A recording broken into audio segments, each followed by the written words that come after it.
FM 91,2 Radio Kota Batik, News Interaktif Solutif. Assalamualaikum warahmatullahi wabarakatuh. Selamat siang kawan. Untuk siang hari ini kita berjumpa kembali di program Canting Demokrasi. Kali ini bersama dengan saya Ozi sampai nanti jam 2. Dan tidak sendirian, sudah hadir juga bersama dengan kita ada Ketua KPU Kota Pekalongan, Ibu Rahmi Rosyada Toha. Selamat siang Bu Rahmi, Assalamualaikum.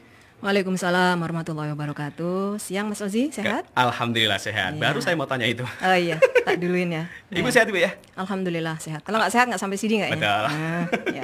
Kalau sekarang itu kalau tanya sehat benar-benar sehat yang arti dalam artian negatif. Betul. Begitu Bu ya. Iya. Dan alhamdulillah kita semuanya sudah negatif COVID. Kita sudah siap juga untuk berdialog sampai dengan 1 jam ke depan Bu ya. Oke, siap. Baik, tema siang hari ini peran perempuan dalam pemilu. Betul begitu Bu? Iya betul Mas. Baik, tapi Ya. sebelum kita bahas soal itu sebenarnya peran perempuan di ini ya secara umum itu seperti apa sih Bu dalam Ya. kehidupan ini? Betul. Peran perempuan di dalam kehidupan ya, secara umum ini sebenarnya luar biasa Mas. Saya juga beruntung hari ini diberi tugas untuk menyampaikan materi ini. Mungkin karena saya perempuan ya, mungkin ya. Iya. Iya. Kayaknya kalau lebih pasnya mungkin saya lebih menjiwai, lebih berapi-api saya yang menyampaikan. Betul. Ya, jadi secara umum peran perempuan itu luar biasa. Yang pertama, dianugerahi ya oleh Allah Subhanahu wa taala untuk bisa melahirkan, meneruskan keturunannya seperti itu. Mengasuh anak dan menjadi sekolah yang pertama dan utama bagi anak-anaknya. Itu kan sudah luar biasa sekali, apalagi anak-anak pada masa prasekolah itu betul-betul tergantung dengan ibunya ya. Kemudian sebagai istri, pendamping suami ya. Mensupport karir suami, membantu pekerjaan suami ya, membantu mencari nafkah bersama suami untuk meningkatkan ekonomi rumah tangga, itu juga peran-peran yang biasa diambil oleh perempuan. Dan ada juga pribadi yang punya pekerjaan, punya karir ya. Dan itu tentunya itu artinya bahwa dia sudah punya banyak sekali kelebihan daripada laki-laki. Laki-laki tidak bisa melahirkan, dia melahirkan. Dia sebagai istri, dia sebagai juga pekerja atau wanita karir. Nah, peran-peran yang bisa didobel atau makhluk yang bisa mendobel begitu banyak pekerjaan, begitu banyak peran ini adalah perempuan. Jadi beruntung sekali saya menjadi perempuan Mas. Curhat. Nah ini yang nggak bisa yang nggak bisa diomongin sama laki-laki nih, teman-teman komisioner yang lain. Makanya saya diberi tugas ini. Jadi peran utamanya itu seperti itu. Nah, akan tetapi masih banyak perempuan yang di dalam melihat perspektif diri untuk peran-peran yang lebih besar lagi selain misalkan menjadi istri dan ibu, ini sepertinya masih kurang. Kalau saat ini kita bicara keterkaitannya dengan peran dalam pemilu saja, itu tidak hanya kita akan kupas, itu akan juga banyak akan menyangkut sektor lain. Sangat luas ya? Sangat luas, karena di sini pemilu itu harus diikuti oleh semua elemen masyarakat. Partisipasi aktif dari masyarakat itu cukup besar. Dan di sini peran perempuan juga sangat diharapkan ikut berpartisipasi di dalam pelaksanaan pesta demokrasi ini. Betul. Ya. Bisa langsung masuk ke ini ya Mas ya? Silakan mungkin. Ibu. Nah, ya, jadi yang pertama, peran perempuan ini tentunya juga karena perempuan menjadi bagian dari masyarakat. Tidak boleh dibedakan gender ya, mana perempuan mana laki-laki. Secara umum peran serta perempuan dalam ini bagian dari masyarakat, yang pertama adalah sebagai peserta Mas. Peserta baik pemilu ataupun pemilihan ya. Di situ mereka bisa menjadi calon legislatifnya untuk pemilu DPR, DPRD gitu ya. Juga menjadi calon DPD ya di RI sana. Kemudian menjadi calon presiden dan wakil presiden. Perempuan kan boleh ya. Bisa ya. Nah, bisa. Kemudian menjadi calon kepala daerah, baik itu calon wali kota, wakil wali kota, bupati, wakil bupati, dan gubernur atau wakil gubernur boleh diisi oleh perempuan.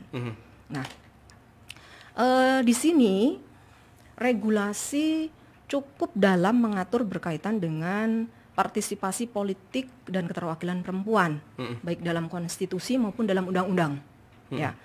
Dalam undang-undang di pasal 28D ayat 3 itu setiap warga negara berhak memperoleh kesempatan yang sama dalam pemerintahan, tentunya termasuk perempuan. Pasal 28H ayat 2, setiap orang berhak mendapatkan kemudahan dan perlakuan khusus untuk memperoleh kesempatan dan manfaat yang sama guna mencapai persamaan dan keadilan. Jelas sekali nih, ini hasil amandemen kedua Undang-Undang Dasar 1945. Kemudian dalam Undang-Undang Pemilu, syarat keterwakilan perempuan minimal 30% di dalam kepengurusan partai tingkat pusat sebagai syarat partai mendaftar sebagai peserta pemilu. Kalau perempuannya nggak ada 30%, nggak lolos. Tidak bisa, ya? Nah, intinya seperti itu. Kemudian harus juga terdapat sekurang-kurangnya satu perempuan pada 3 nama di calon legislatifnya di seluruh tingkatan. Saya bisa contohkan di Kota Pekalongan, salah satu partai di salah satu dapil karena calegnya mundur, akhirnya di dapil tersebut nggak ada calegnya. Tuh, sakti kan perempuan. Nah, jadi perempuan di sini di dalam regulasi begitu diperhatikan keberadaannya. Harus dipastikan 30% itu harus kuota ada, ya? Perempuan 30% harus ada atau terpenuhi. Ya. Kemudian dalam hal terdapat caleg laki-laki dan perempuan jumlah suaranya sama, maka perempuan yang terpilih. Tuh, sakti lagi. Ya. Kemudian saksi pembatalan sebagai peserta pemilu di daerah pemilihan yang parpolnya tidak memenuhi syarat keterwakilan 30% perempuan. Ada sanksi pembatalan. Nah, ketegasannya ada di situ. Kemudian KPU RI, provinsi ataupun kabupaten kota juga harus mengumumkan jumlah keterwakilan perempuan pada struktur kepengurusan parpol peserta pemilu dalam daftar caleg. Jadi masyarakat tahu itu loh, apakah betul-betul terpenuhi 30% tersebut. Kemudian keanggotaan pemilu, ya, baik KPU-nya, Bawaslu-nya, DKPP-nya, ya, keanggotaan penyelenggara pemilunya, ya, memperhatikan keterwakilan minimal 30%. Jadi ini sudah juga diikuti, regulasinya diikuti untuk penyelenggaranya. Jadi keterwakilan perempuan ada di kepesertaannya dan di penyelenggaranya. Begitu. Juga bahkan dalam keanggotaan tim seleksi baik KPU maupun Bawaslu itu juga harus memperhatikan keterwakilan minimal 30% perempuan. Juga dalam Undang-Undang Partai Politik, keterwakilan minimal 30% di tingkat pusat sebagai syarat pendaftaran parpol. Kemudian di kepengurusan partai politik di semua tingkatan. Kemudian alokasi anggaran untuk penguatan partisipasi pemilih di dalam pasal yang mengatur tentang bantuan parpol. Ini juga juga akan ikut memastikan keterwakilan perempuan. Artinya juga untuk penguatan program-program penguatan partisipasi politik yang didanai oleh Banpol ini juga akan melihat apakah programnya ada gitu ya. Kemudian di Undang-Undang Susduk MPR, DPR, DPD dan DPRD juga memperhatikan keterwakilan perempuan dalam komposisi pimpinannya di DPR, DPRD provinsi dan DPRD kabupaten kota. Juga dalam komposisi pimpinan alat kelengkapannya. Juga di dalam tatip penganggarannya. Jadi sudah secara menyeluruh baik Undang-Undang 45, Undang-Undang Parpol, Undang-Undang Pemilu dan Undang-Undang Susduk MPR, DPR dan DPD dan DPRD. Jadi secara menyeluruh regulasi ini sangat mendukung peran serta perempuan di dalam kepesertaan di pemilu. Saya lanjut ya Mas, pelan ya. Nah, kemudian saya lanjutkan untuk peran perempuan sebagai penyelenggara. Ya, sebagai penyelenggara di tingkat KPU ada baik KPU dan Bawaslu ada di semua tingkatan, dari RI, KPU RI, Bawaslu pusat, RI, ya, provinsi, Bawaslu provinsi, KPU provinsi, juga di kabupaten kota ada KPU kabupaten kota dan Bawaslu kabupaten kota. Juga ada Dewan Kehormatan Penyelenggara Pemilu, ya. Itu juga harus memperhatikan keterwakilan perempuan 30%. Untuk saat ini masa jabatan KPU, khususnya KPU Jawa Tengah ya, karena saya dari KPU, itu sudah banyak perkembangan. Waktu periode sebelumnya 2013-2018 masih banyak kabupaten kota yang tidak ada perempuannya Mas. Jadi 5 komisioner semua laki-laki itu banyak di daerah di kabupaten kota. Di periode ini 2018 sampai 2023 hampir seluruh kabupaten kota itu ada perempuannya, bahkan ada yang 2 sampai 3 orang. Jadi lebih banyak ya? Malah lebih banyak perempuannya. Seperti itu. Jadi ada beberapa hal yang cukup menggembirakan meskipun sepertinya jumlahnya belum memenuhi syarat atau belum sampai 30%. Ya. Oke. Seperti itu. Kemudian mungkin saya lanjutkan nanti yang lain-lain, informasi yang lain-lain. Saya akan sampaikan juga tentang jumlah masing-masing penyelenggara ya. Untuk peran yang lain adalah sebagai pemilih. Sebagai pemilih, saya bisa sampaikan bahwa untuk di Kota Pekalongan cukup menggembirakan. Pada Pilwalkot yang lalu, Pilkada serentak 2020, dari DPT yang 222.667 pemilih, perempuannya lebih banyak daripada laki-laki, Mas, pemilihnya. Ya, meskipun selisih sedikit. Ya, untuk yang perempuan adalah 111.338 orang, pemilih laki-laki 111.329 orang. Jadi perempuannya ya 50% sekian, laki-lakinya 49% sekian. Jadi selisih sedikit tapi ini sudah menunjukkan bahwa perempuan di Kota Pekalongan dalam partisipasi pemilih di pilkada atau pemilu terakhir itu sudah cukup menggembirakan. Lebih mendominasi ya, Bu ya. Betul. Kemudian sebagai pemilih tadi ya, tentunya yang memenuhi syarat 17 tahun sudah atau minimal 17 tahun ya, atau lebih, atau sudah atau pernah kawin. Seperti itu, dan persyaratan yang lain tidak sedang dicabut hak pilihnya dan seterusnya. Nah, kemudian ada peran-peran yang lain yang sebenarnya masih cukup bisa mengekspresikan keterwakilan perempuan ya, sebagai pemantau pemilu ya, baik untuk pemilu maupun pemilihan ya, tentunya harus memenuhi syarat sebagai badan hukum yang telah terakreditasi dan seterusnya, itu ya, ada diatur tersendiri di PKPU-nya. Kemudian sebagai saksi dari peserta baik itu saksi ketika pileg berarti parpol ya, atau saksi pilpres, ataupun kemarin saksi dari pasangan calon wali kota dan wakil wali kota. Gambarannya secara umum seperti itu. Jadi bisa dibilang peran serta perempuan secara umum ataupun juga dalam pemilu ini tidak bisa diabaikan begitu, Bu ya? Betul. Karena sangat menentukan juga, termasuk untuk peserta ataupun juga penyelenggara, pemilih, dan juga termasuk saksi begitu, Bu ya? Iya, betul. Baik, dan kita masih akan bahas lagi, Bu, untuk perbincangan kita pada siang hari ini, peran perempuan dalam pemilu. Jadi pastikan Anda masih bersama kami di FM 91,2 Radio Kota Batu. Terima kasih Anda masih bersama kami FM 91,2 Radio Kota Batik. Disiarkan dari Jalan Kurinci 7 Pekalongan. Telepon 424 474 atau 428 900. Untuk informasi seputar Pekalongan, kunjungi web kami rkb.pekalongankota.go.id. Radio Kota Batik, news interaktif, solutif. Kembali lagi untuk program Cantik Demokrasi. Siang hari ini masih bersama dengan saya Ozi dan juga bersama dengan Ketua Komisi Pemilihan Umum Kota Pekalongan, Ibu Rahmi Rosyada Toha. Dan siaran kita siang ini bisa Anda saksikan juga secara langsung melalui website kami, melalui halaman Facebook kami RKB Official. Dan juga kita masih membahas peran perempuan dalam pemilu. Dan ternyata sudah banyak yang bergabung, Bu Rahmi, untuk siang hari ini. Kita akan coba sampaikan satu persatu, Bu ya. Yang pertama ada Cynthia di Binagria. Demokrasi mengamanatkan adanya persamaan akses dan peran serta penuh bagi laki-laki maupun perempuan. Kalau menurut Bu Rahmi sendiri, bagaimana sejauh ini representasi perempuan dalam bidang politik di Kota Batik? Apakah sudah sesuai dengan yang diharapkan?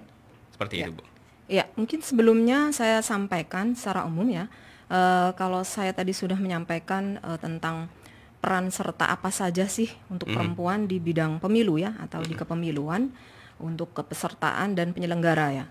Saya boleh sampaikan di sini bahwa implementasi dari peluang tersebut yang sudah diatur begitu baik ya oleh konstitusi maupun oleh undang-undang, namun ternyata implementasinya masih belum sesuai masih belum sesuai dengan harapan.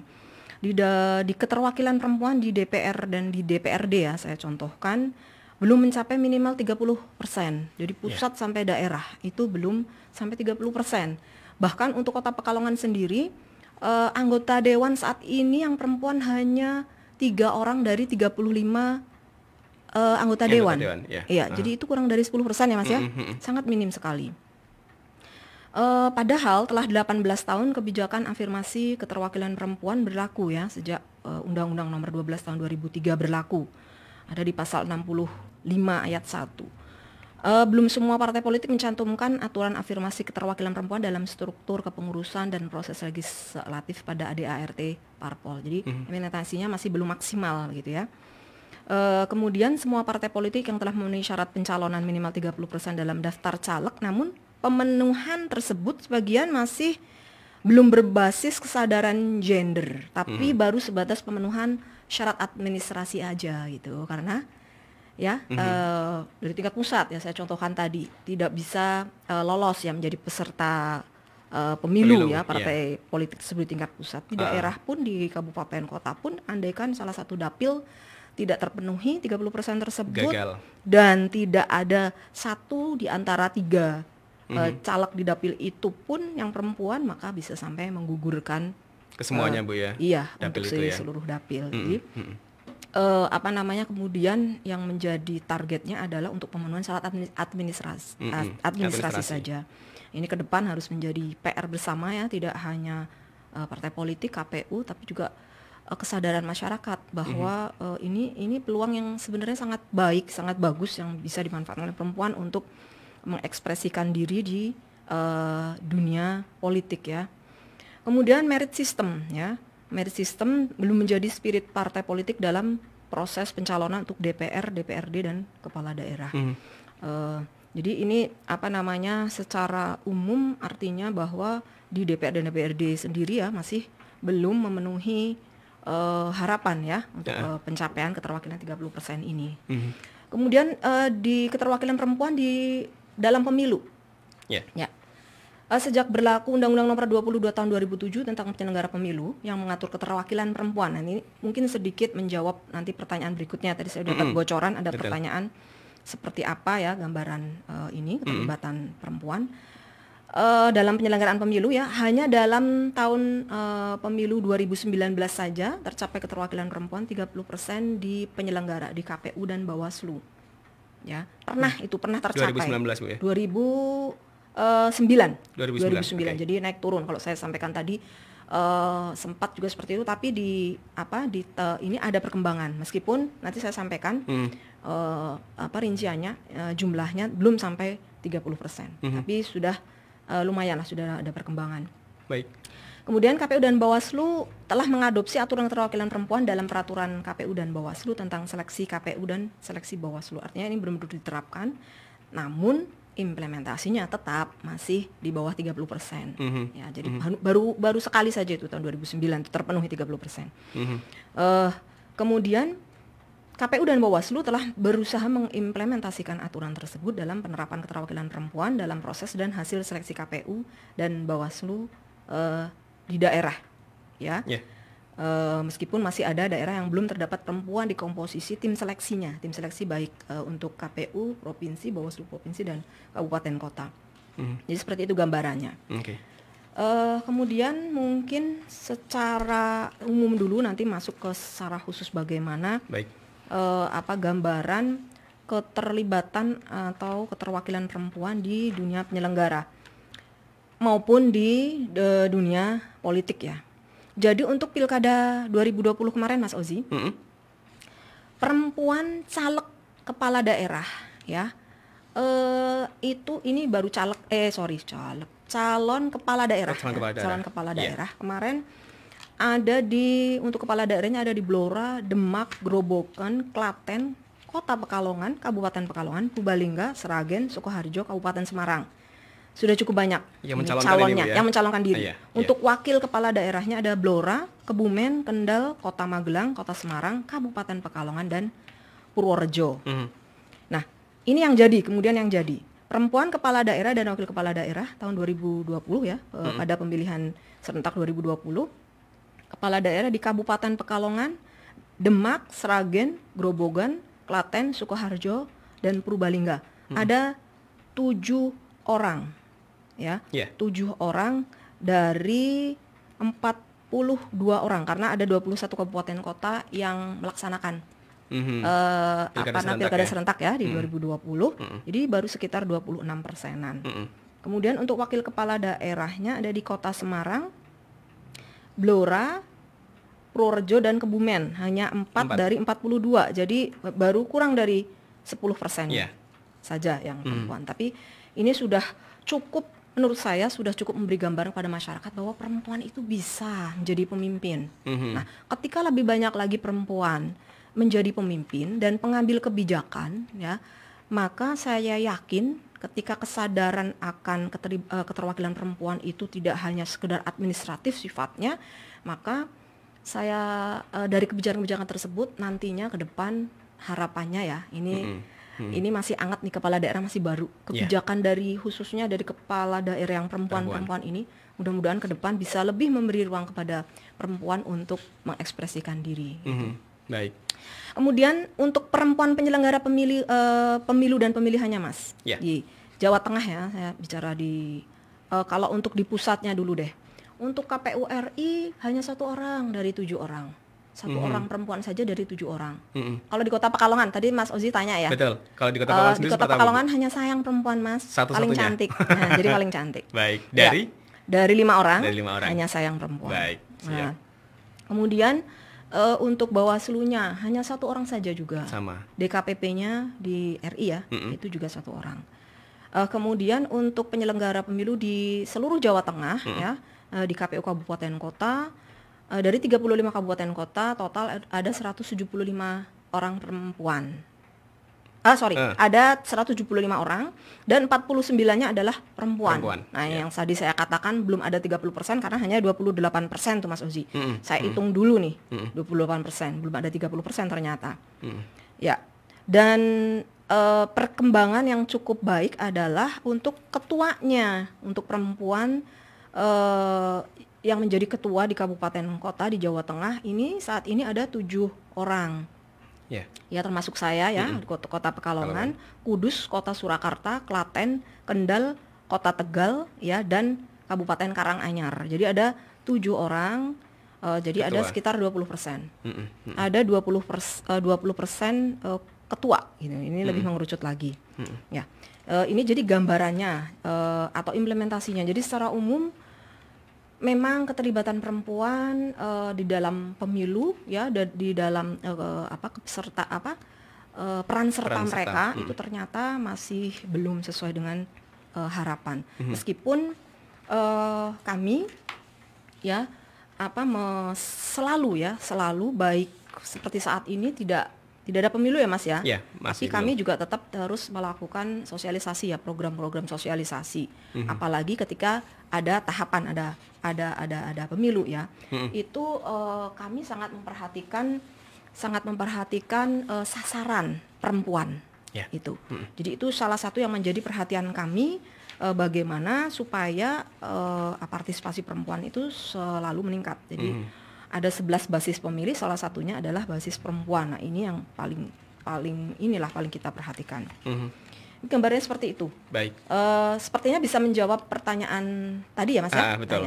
Ada beberapa juga pertanyaan berikutnya Bu. Jadi bisa dibilang kalau untuk peran serta keterlibatan perempuan dalam pemilu ini masih belum mencukupi angka 30% begitu Bu ya. Dan berkaitan dengan ini juga ada yang bertanya dari Hana, mahasiswi FISIP Unwahas. Saya ingin bertanya pada narasumber, sering ada istilah kebijakan 30% untuk perempuan. Bagaimana awal mula kebijakan ini muncul dan kenapa angkanya 30% begitu Bu Rahmi? Ya. Jadi perjuangan untuk keterwakilan 30% atau gerakan affirmative action ini sebenarnya sudah menempuh jalan yang cukup panjang Mas. Ya. Jadi ada gerakan-gerakan perempuan yang mengawal proses tersebut hingga kemudian affirmative action ini kemudian bisa bisa dipenuhi di dalam regulasi baik konstitusi maupun di undang-undang. Tentunya ketika kewajiban itu didukung oleh konstitusi dan regulasi, maka harapannya implementasinya mendekati harapan ya Mas ya. Mungkin saya boleh cerita sedikit ya sebagai ilustrasi bagaimana perjuangan perempuan dalam hal affirmative action ini. Secara umum sebenarnya perempuan sudah ikut berpartisipasi dalam dalam keseluruhan geliat kehidupan ya. Sejak zaman kemerdekaan RI ya, abad 19 kita punya banyak sekali pahlawan perempuan ya Mas ya. Yeah. Ya, baik di Jawa Tengah, Jawa Barat ya. Di luar Jawa sana ada Cut Nyadin, Cut Mutia, ada Ibu Raden Ajeng Kartini gitu kan. Dan lain sebagainya. Itu merupakan pahlawan-pahlawan perempuan yang berjuang pada masanya dengan kompetensi masing-masing. Jadi Ibu kita Kartini menulis buku ya, dengan tintanya dia berjuang. Kemudian perempuan-perempuan yang lain mungkin lebih ini lagi, seperti Cut Nyadin juga itu berjuang dengan senjatanya seperti itu. Yeah. Kemudian pada saat reformasi politik pemilu di Indonesia, perempuan juga terus terlibat di dalam proses keterwakilan perempuan baik di dalam politik maupun pemilu ya Mas ya. Sehingga kemudian konstitusi dan undang-undang tersebut yang tadi saya sampaikan ya, itu akhirnya mengadopsi affirmative action ini di dalam pasal-pasalnya. Kemudian sebenarnya kilas balik lebih jauh lagi pada saat ini sebenarnya yang saya sampaikan itu adalah kebangkitan kedua. Kebangkitan kedua, proses kesadaran kolektif perempuan di dalam melawan diskriminasi, perjuangan keadilan. Karena kebangkitan yang pertama pada saat Kongres Perempuan Indonesia yang pertama tahun 1928 itu sudah kemudian melahirkan Hari Ibu. Nah, ini mungkin awal ya, cikal bakal perjuangan yang lebih dalam lagi dalam perjuangan di bidang politik oleh para perempuan. Seperti itu. Perempuan pemilih mayoritas dalam pemilu, tapi kemudian minim terwakili kepentingannya dalam kebijakan dan dari pemimpin yang terpilih dalam pemilu. Ini permasalahannya hanya kemudian seperti itu, implementasinya kemudian masih jauh dari harapan atau belum mendekati yang seperti yang diharapkan. Jadi mungkin itu gambarannya bagaimana perjuangan perempuan sebenarnya dimulai kapan? Sudah lama sekali. Jadi sejak para pahlawan kemerdekaan kita, kemudian lebih jauh lagi di kesadaran kebangkitan pertama perempuan pada saat lahir Hari Ibu, dan kemudian era reformasi bagaimana perempuan-perempuan yang tergabung di dalam gerakan perempuan butuh konstitusi baru mengadvokasi awalnya adalah untuk pemilihan presiden langsung, dan kemudian untuk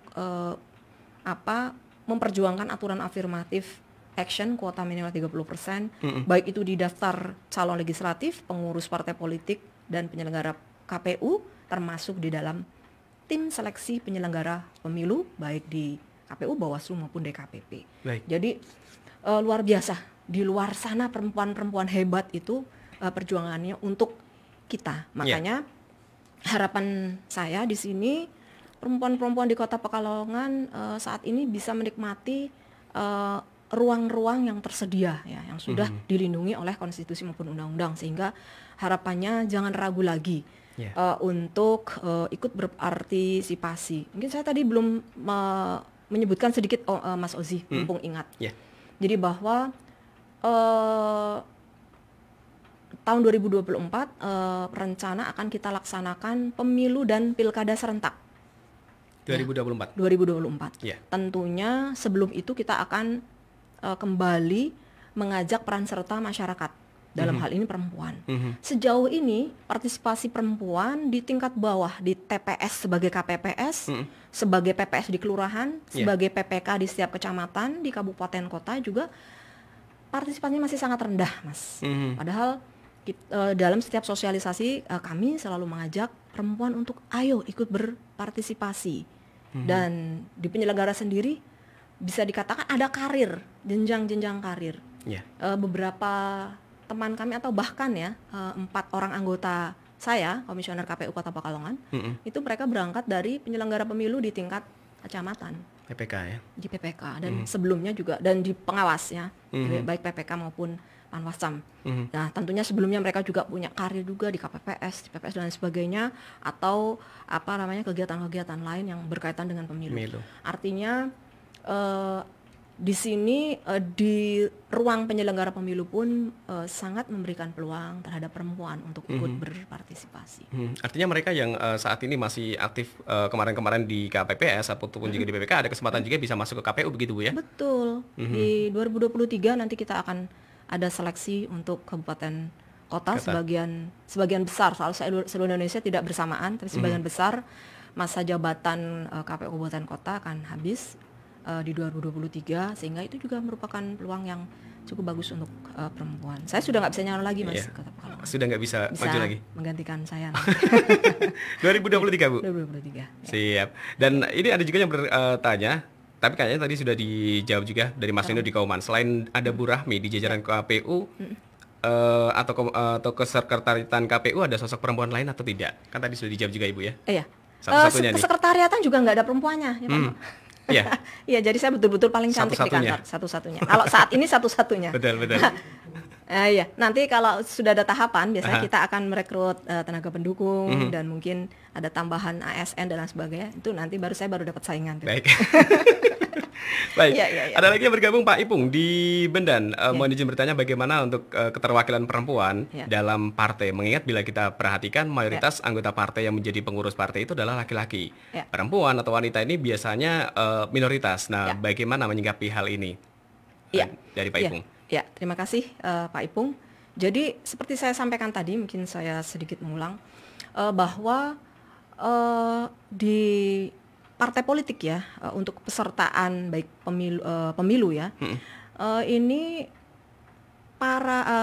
partai politik cenderung memenuhi keterwakilan perempuan ini hanya untuk memenuhi syarat administratif saja Mas. Nah, di situ perempuan tidak betul-betul merupakan sosok yang memang akan berjuang untuk kemudian akhirnya bisa terpilih sesuai tentunya ada kompetensi dan lain sebagainya, karena tentunya masing-masing caleg itu punya program dan lain sebagainya, sehingga kemudian memang pada akhirnya yang terpilih itu masih mayoritas laki-laki. Bahkan saya sampaikan tadi hanya 3 orang saja di antara 35 orang anggota dewan.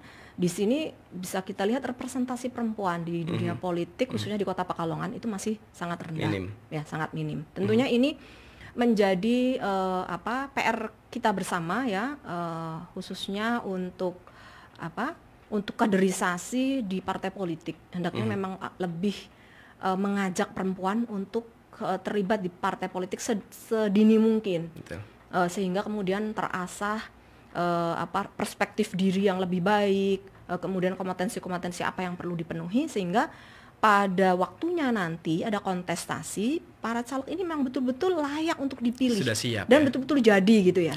Tidak hanya untuk syarat administrasi atau apa begitu ya. Seperti itu. Sebenarnya faktor apa sih Bu yang menyebabkan minimnya keterlibatan perempuan terutama dalam parpol ini sendiri Bu?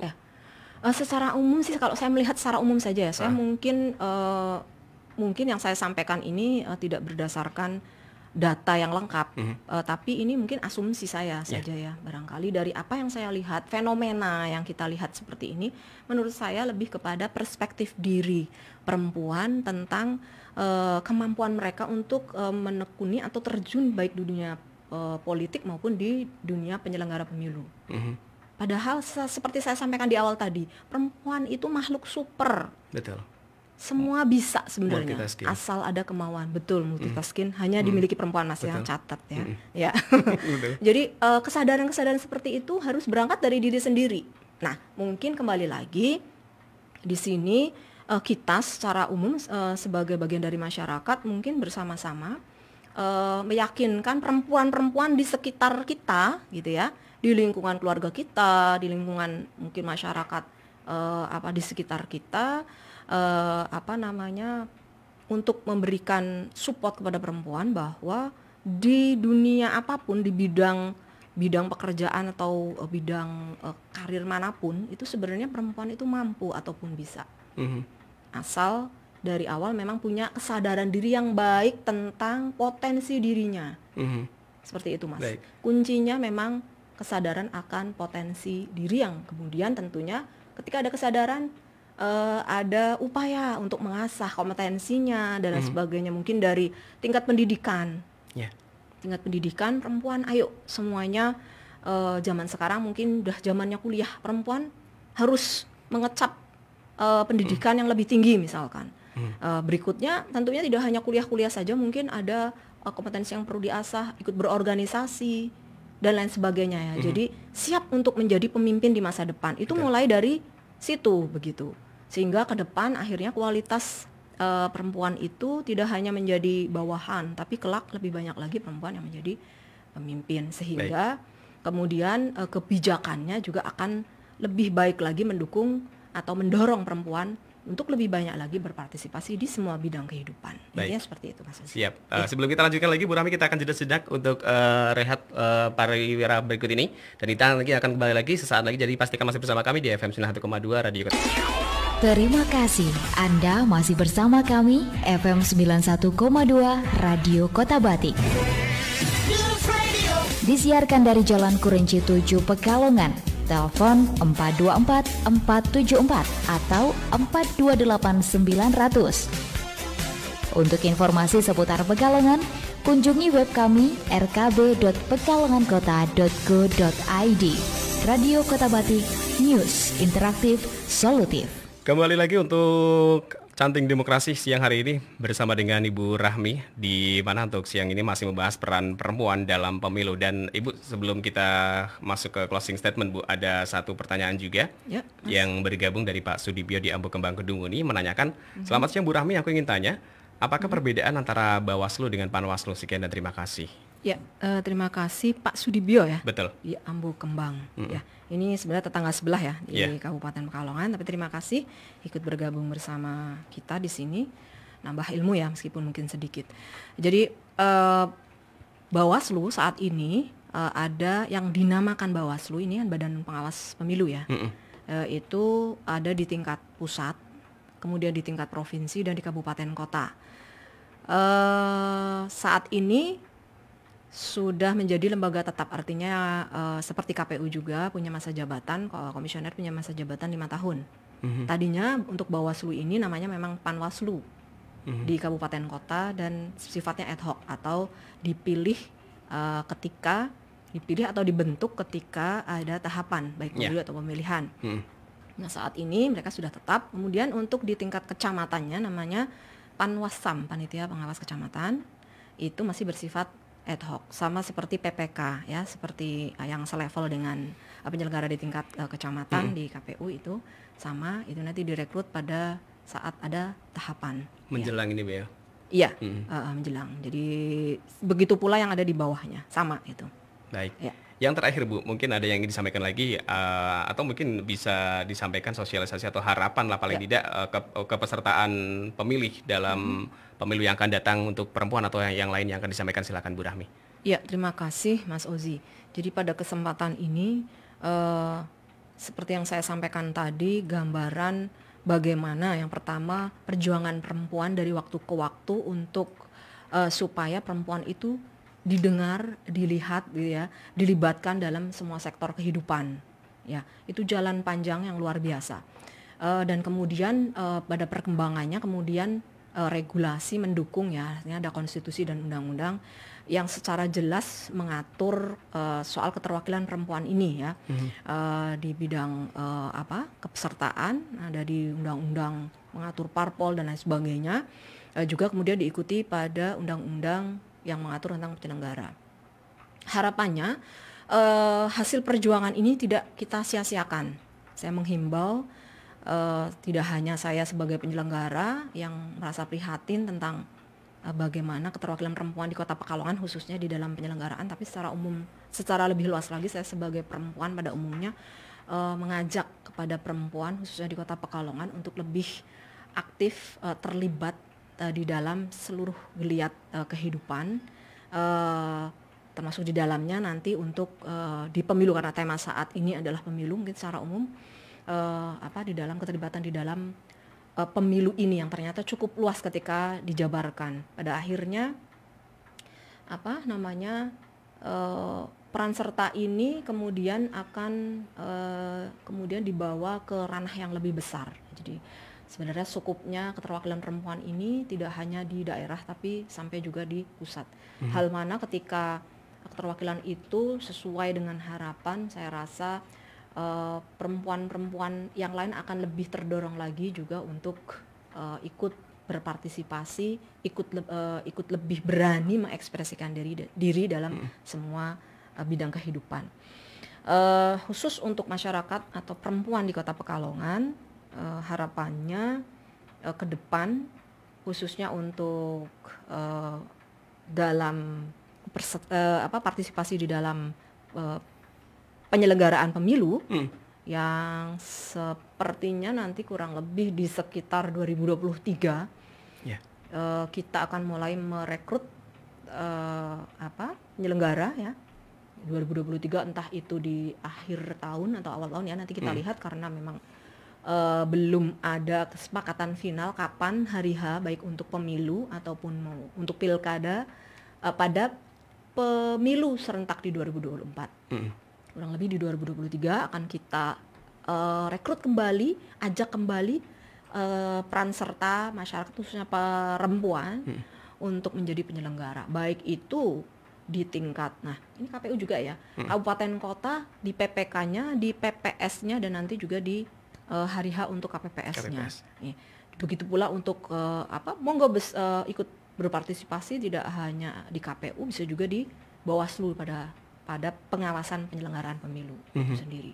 Jadi berawal dari situ tunjukkan bahwa kita mampu, kita bisa mengambil peluang, kesempatan sebaik-baiknya, sehingga harapannya kelak perempuan itu mewarnai seluruh bidang kehidupan, tidak hanya untuk bahasa orang Pekalongan tuh genep-genep gitu memenuhi syarat administratif aja, tapi betul-betul itu memang dorongan murni dari perempuan itu sendiri untuk lebih maju, lebih berkembang, lebih berdaya lagi ke depan. Dan mudah-mudahan ke depan perempuan-perempuan di Kota Pekalongan akan lebih super lagi ya, super lagi, lebih baik lagi, lebih berperan lagi dalam seluruh kehidupan sehari-hari. Seperti itu mungkin kira-kira Mas Ozi. Baik, terima kasih sekali lagi Bu Rahmi sudah berkenan hadir untuk siang hari ini. Sama-sama Mas Ozi. Dan sukses selalu untuk kawan-kawan KPU Kota Pekalongan. Terima kasih Mas Ozi. Ya, baik, dan berakhir juga kawan kebersamaan kita di siang hari ini. Kita akan kembali lagi di perjalanan Halo Kota Batik.